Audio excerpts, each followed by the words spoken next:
ইরানের হামলার প্রতিবাদে যুক্তরাষ্ট্রে বিক্ষোভ। ইরান ফরহাদ নাতানজ ও ইস্পাহান পারমাণবিক স্থাপনায় হামলা। যুক্তরাষ্ট্রের মার্কিন হামলায় তেজস্ক্রিয় দূষণ ঘটেনি ইরানের পরমাণু সংস্থা।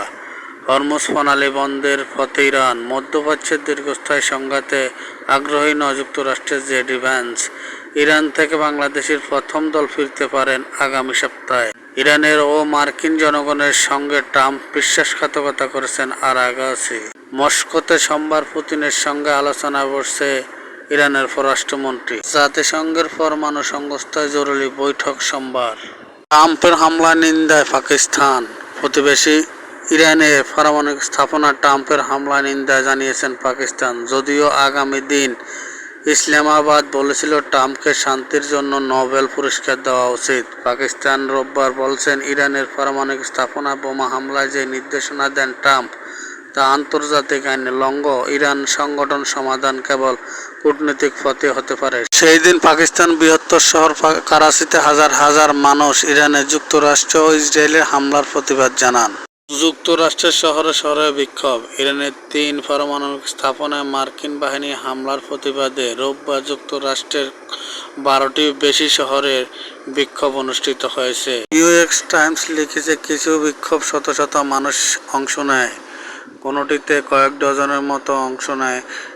New York, Boston, Chicago, Washington, লস এঞ্জেলেসের মতো শহরে অনুষ্ঠিত এই কর্মসূচিকে জরুরি সমাবেশ বলে বর্ণনা করছেন আয়োজকরা।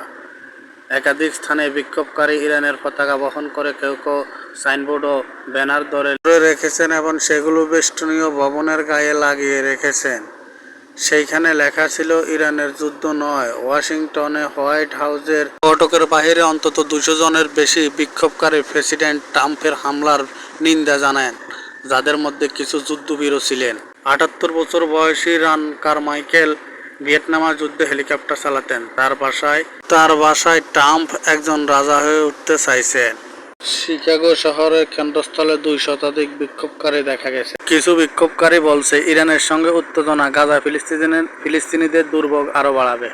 লক্ষ্য এজেন্সির 26 বছর বয়সী নার্স নূর আবদেল হাক বলেন, মধ্যপ্রাচ্যের উত্তেজনার সঙ্গে তার ব্যক্তিগত সম্পর্ক, কারণ তিনি এই বিক্ষোভ যোগ দিয়েছেন। তার পারিবারিক বেশিরভাগ সদস্য গাজা ও ওয়েস্ট ব্যাংকে থাকেন। তিনি বলেন, আমরা চাই না আর হত্যা ও ধ্বংসযজ্ঞ চলুক। ইসরায়েলের ফ্লাইট চলাচল সংবাদ থেকে। ফ্লাইট চলাচলের ঘোষণা দিয়েছেন ইসরায়েল বেন গুরিয়ন বিমানবন্দর। দেশটির প্রধান এই বিমানবন্দর কর্তৃপক্ষ জানিয়েছেন, নতুন নিরাপত্তা প্রটোকল অনুযায়ী আউটগোয়িং ফ্লাইটে সর্বোচ্চ 50 জন যাত্রী বহন করা যাবে।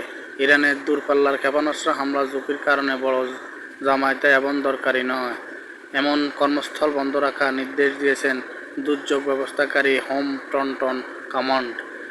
বিদেশি হাজার হাজার ইসরায়েলি আটকা পড়া সেফ রিটার্ন উদ্যোগের আওতাধীন 24টির মতো ইনকামিং ফ্লাইট আসার সুযোগ দেবে ইসরায়েল বিমানবন্দর কর্তৃপক্ষ। এইসব ফ্লাইটের বর্ধিত ধারণ ক্ষমতা নিয়ে পরিচালনার সুযোগ রাখা হয়েছে। ইসরায়েলের বিমানবন্দর কর্তৃপক্ষ বলছেন, আন্তর্জাতিক ফ্লাইট চলাচল ধাপে ধাপে আগের অবস্থায় ফিরে আসবে। অংশ হিসাবে গুরুত্ব সীমিত ফ্লাইট চলাচলের অনুমতি দেওয়া হয়েছে। ইসরায়েল থেকে নাগরিকদের সরিয়ে নিচ্ছে ফ্রান্স। নিজেদের নাগরিকদের নিরাপদে সরিয়ে নিতে ইসরায়েলের 400 সামরিক উড়োজাহাজ পাঠানোর কথা জানিয়েছেন ফ্রান্সের পররাষ্ট্র ও প্রতিরক্ষা মন্ত্রণালয়। বিদ্যমান চার্টার্ড ফ্লাইটের পরিপূরক হিসেবে সামরিক উড়োজাহাজটি পাঠানো হয়েছে। যানটি ফরাসি নাগরিকদের সাইপ্রাসে স্থানান্তর করবে। ইসরায়েলের প্রায় 2.5 লাখ ফরাসি নাগরিক রয়েছে।